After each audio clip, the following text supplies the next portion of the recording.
Hello everyone. After the Polish helpline had its presentation, we will now switch to the German helpline. By the way, who of you has ever called the Polish helpline for help? Is there anyone? No. Okay. We can do better. Oh, there's one. Great. If you need help, I can advise you to call them. Okay. The German helpline. We work a little different than the Polish helpline, and that's why I would like to talk to you in the first part of the presentation how we are working, how we are organized, and then in the end I will give you the top 5 topics from parents and from children and young adults that they are asking us according to Safer Internet Issues. Okay. How can we go on here? Okay.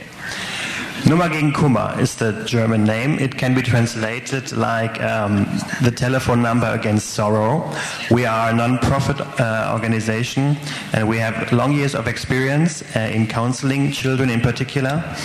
And we have also great knowledge in training the volunteers that we are working with and with technical standards that are important for a helpline. We are anonymous, so you don't have to verify who you are. We are free and we are very easy to access for children and for parents.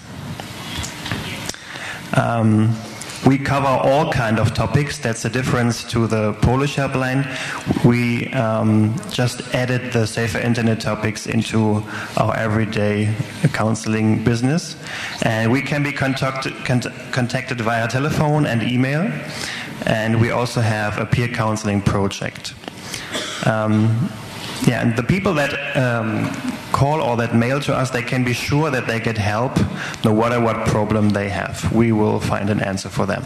That's our goal. Now I have prepared a movie. I hope it works. If not, I have a great joke on Microsoft.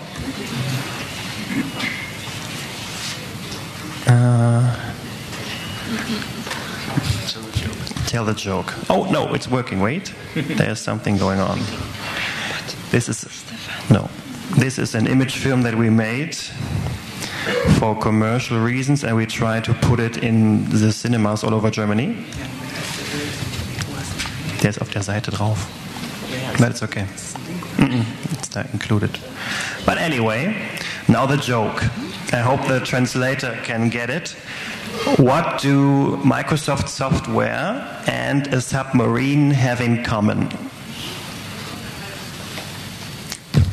The problems start as soon as you open the window. Oh, you got it, great.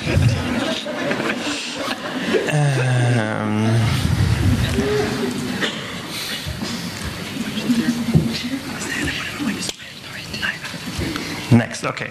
Now to a little bit to our history. We have more than 30 years of experience, and we were one of the first, I think, ever to offer telephone help.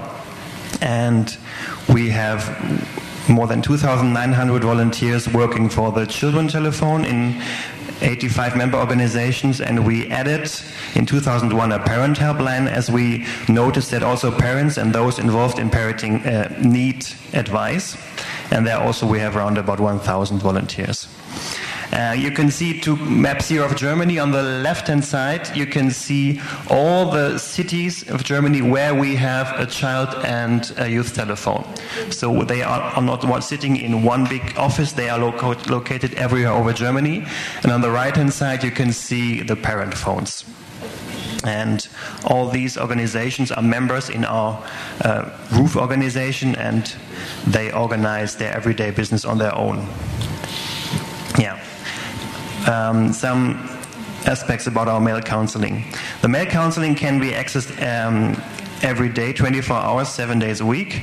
So that's good for our volunteers because they can work whenever they like. They can just log into our platform and answer the questions. We have the goal to answer the questions within 1 or 2 days, and till now we can keep that goal. A good thing is that it is possible for the people seeking counsel that they can stay in contact with the same person over a period of time, so they can get back to the person that they got counsel from.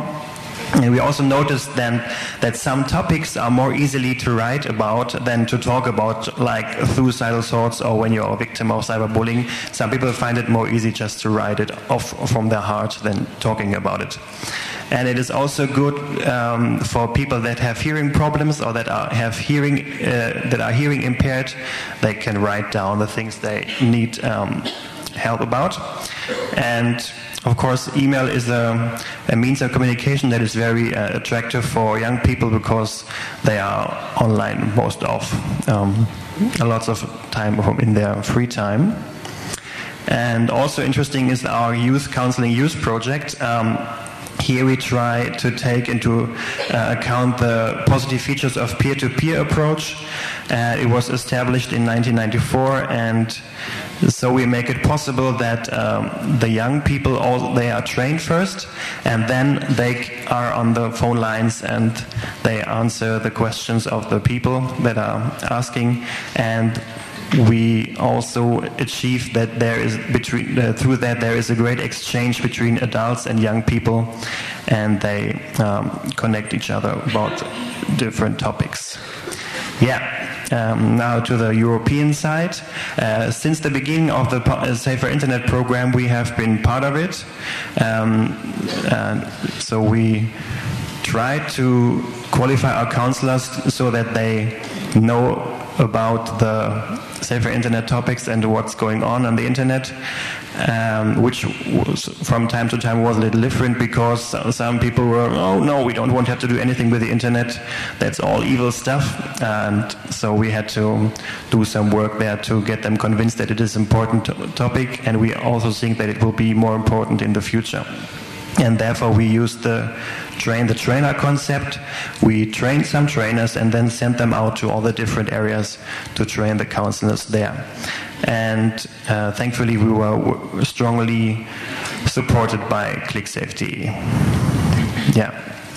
As you know, a Safer Internet Center consists of the Awareness Center, the helpline and the hotlines. And here we are all connected and working together for good. Now, a word on our volunteers. They are really the basis of all that we do, and we could do nothing without them.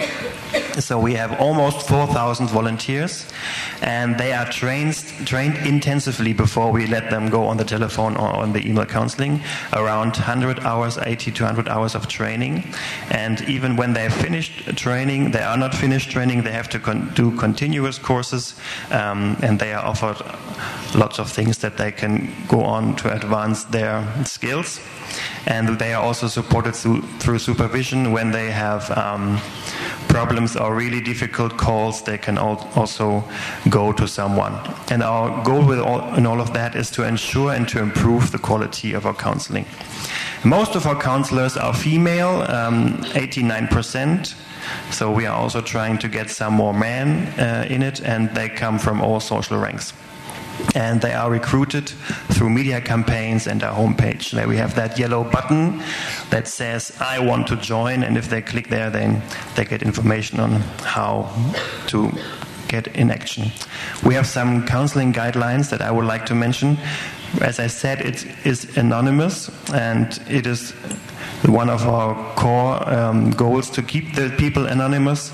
And there are some limitations when it comes to real things. When someone says, I will kill myself on this and this date from this and that bridge, then we have to get active because through the penal code of Germany. But in other cases, we keep the anonymity. It is free of charge. It costs nothing. It is not even printed on the bill of the telephone. No one knows that you have called. We want to keep the access as simple as possible. And when they call, we just don't tell them, okay, do that, do that. We have the approach that we try to help the people to help themselves. We ask questions to bring them into a certain direction so that they can find out what is best for them to do. The counselors are asked to be totally discreet. They are not allowed to talk about the persons that call, and if we take study cases out of their everyday business, we create them so that it cannot be followed what person called. And one of our goals people that call is to give them relief. They have something on their heart, and one of the first goals is that they can have that relief action, that they just talk about it and feel better afterwards. But we also have to accept the limitations of our service and its possibilities. We know that we are not the saviors of the world and that we will not save the world, but we try to help the people that call us. And we also refer to other services if it's possible, and we direct the people, for example, to home pages where they can report contents, which we do not do. Okay, that's an overview of our contacts in the year 2012. You can see it's quite a lot, and that's only the calls that out of which real counseling developed. Fake calls and test calls and hello, are you real calls are not included. That is just the real calls. If we would have all the calls mentioned, then we will be around 800,000 each year. And as you can see, we have approximately 2% of all the talks that deal with safer internet issues. But we expect that the demand for this is growing in the future. Okay, now I will come to the top 5 safer internet related topics that are requested via the child helpline. I have done it in some kind of countdown. Number 5 is cyberbullying. And I have already, for each topic, I have a case study for you, so that you can just imagine what the people are asking. 2 years ago, I danced for fun stupidly on the schoolyard. A video of it is online. Everyone is making fun of me. I need help. Female 14. Next, exposure to porn. A boy called, I sometimes watch porn, I don't know why, but it's like a drug. I'm afraid to have sex later. Number 3, the topic of social communities. I want to be on Facebook, but my mom won't let me. Female, 13 years old. Number 2, addiction to online games. I play online all the time to flee from my reality. I wish my parents would be more interested. I don't sleep well and feel alone. Boy 15. And the number 1 topic is relationships on the internet. The example here is, I met a nice girl in a chat room. She wants to meet me, but my mom does not allow it. Boy 12 years old.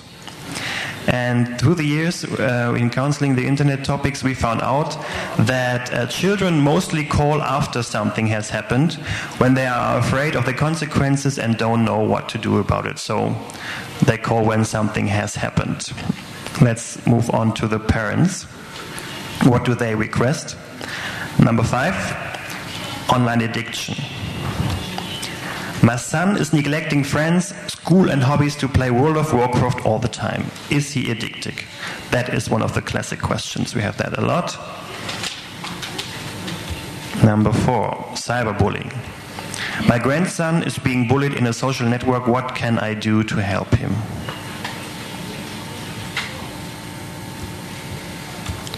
Internet security is number 3. My 7-year-old son browsed YouTube for videos of lions and ended up showing on videos showing nudity. How can I prevent that in the future? Number 2, the general role of PCs and gaming in the family. My son entered 5th grade. How much time should he be allowed to spend on PC gaming? And the number 1 issue here is the excessive use of media. My daughter is hooked on her smartphone, using it permanently even at the breakfast table. It's a constant source of conflict. And according to the parent helpline, we found out that the parents mostly call in advance to prevent things and to find out how to deal with a certain behavior their kids show. So that's the difference to the children that call when something has happened. The parents mostly call before things happened. Okay, I'm finished, and what I just want you to take home is our motto is always let's talk, so don't hide the things that that bother you. If you start talking, then already the first step is done, and then we can find out what to do about it. Okay, thank you.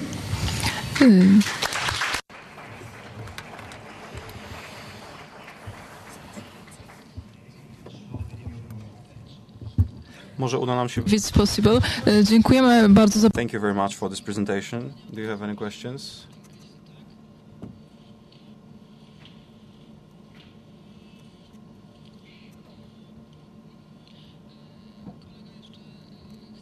Our colleague is going to show the video, which was not started. And not just let me say that in Polish hotline we have similar calls, so we encourage you to contact us, because we have here a German helpline, and pretty much every European country has its own helpline. We have helpline Orpel. So I think we can play the video now.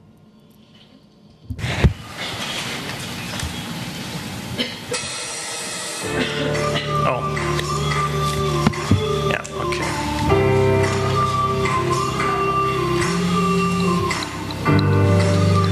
On the papers are written the problems that the teenagers might have. I'm pregnant, what can I do? I don't want to live anymore. All I have at home is cry and anger.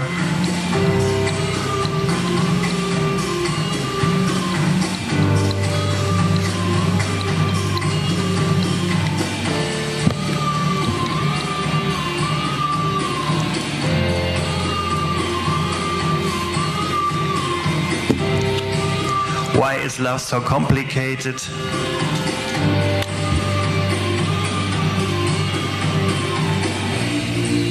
I'm pregnant, what can I do about it? My classmates make fun of me all the time.